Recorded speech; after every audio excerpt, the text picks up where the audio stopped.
Hello and welcome. This is In Stitches with Jackie. Happy Tuesday, and hopefully I can upload this video faster than I did the first two. But again, one of the reasons why I wanted to start my channel and do these videos is I wanted to start to show some of the features that are available on the Babylock Altair. Now, this is a embroidery slash sewing machine, or I should say sewing slash embroidery machine, but it's so much more than that. It also has what you can see down here is IQ Designer. And an IQ Designer is like a digitizing program built into the machine. And I have been doing a lot of self-teaching. I've watched a lot of videos. I've also purchased the Mastering IQ Designer. I did not want to kind of pull that in yet because I really haven't done any of the projects from there, but I am getting ready to start some of them. So one of the things I wanted to show today was the Sashiko stitch, and I may be saying that wrong, but with the Altair, now this is an Altair, but I did upgrade it. There's two different things. There's an update, which the machines automatically get. This is a Wi-Fi machine, so whenever there's an update, a general update, that will automatically load into your machine, and there'll be like a little exclamation point or whatnot there, something in red, kind of lets you know that an update did go onto the machine, and you do have to go in there, you have to hit on it, and you have to upload it. But I got this upgraded, which does cost, I think the upgrade was $799, something like that, $750, and it came with some more features. One of those features was the Sashiko stitch. I'm going to show how easy this stitch is to do and how easy it is to find on the machine. But this is like hand stitching, and they do have a machine out now. It's a Sashiko machine, and this is all it does. It just does these hand, looks like it was hand stitched.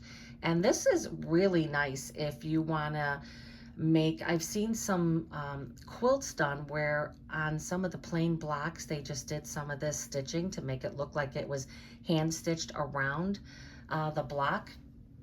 And you can do all, you could do some designs or some X's, squares, and it really does look nice. I actually want to try it out using all different colors of thread. So first of all, you have to load your top machine with, is this called polyfilament or invisible thread? And this is invisible thread. I mean, you cannot see it. You could probably see it right there. When I put this on the machine, I also do not use my automatic threader. I'm not sure if that's something you have to avoid or not, but anytime I'm using any type of specialty thread or the metallics, I do not use my threader. I have heard things back and forth that it can cause issues with your threader, so I did self-thread that. And then in the bobbin, you're not going to use bobbin thread, you're going to put embroidery thread, just regular embroidery thread, and you're going to put that in your bobbin. So you're going to have the poly or the invisible thread on the top, and you're going to wind a bobbin with your embroidery thread. I'm going to go into sewing here, and going to go into I think it's the S. Yes, it's the S. So there's actually 4 different types. So there's S1, 2, 3, 4, as you can see. Smaller, little bigger, bigger, biggest. The nice thing about this is you don't have to do anything. Once you select the stitch, and I'm gonna select this one. Once you select the stitch, it will automatically adjust the tension, and there's really nothing else for you to do. I'm going to show how easy this is to stitch, but I will show you first. So again, I stitched these out already. This is the S4, which is the largest right there. This is the S3, and I like to have this as guidance, so I save this so that when I go to use this on blocks, I can see exactly how it's stitched out. 3 and 4 look pretty close to each other. And then that's S4 again, but S2 is right here. And I don't believe that I stitched S1. So, well, why don't we try S1? I don't know. I have not stitched S1 yet. So it's basically, let me get this more tilted there. I'm gonna set it down. Now, oh yeah, this is gonna move really slow because this is really tight.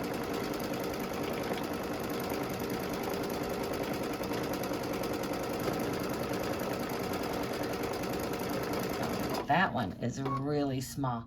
So what I'm gonna do is I think I'm going to go to the S2. It does stitch with kind of a lag. So now that's gonna go.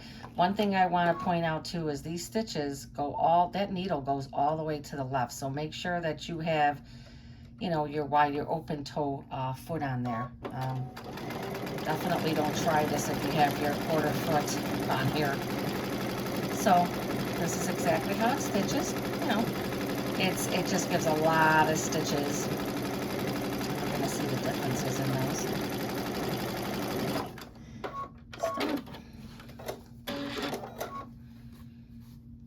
Oh yeah, look at that. That first one.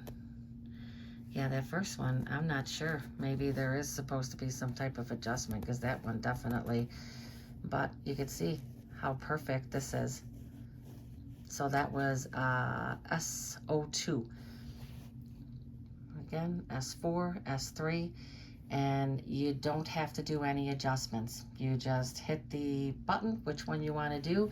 Again, I keep this for reference, and I am going to do a block, and I am going to do, I think, probably the S2, maybe the S4, and I'm going to do it in different color embroidery stitches and see what kind of look it has. And I'll post that. All right, well, I hope you found that useful. If you did, please give me a thumbs up and consider subscribing. This is video number 3, and I will be returning with a lot more on my Babylock Altair. Have a great evening.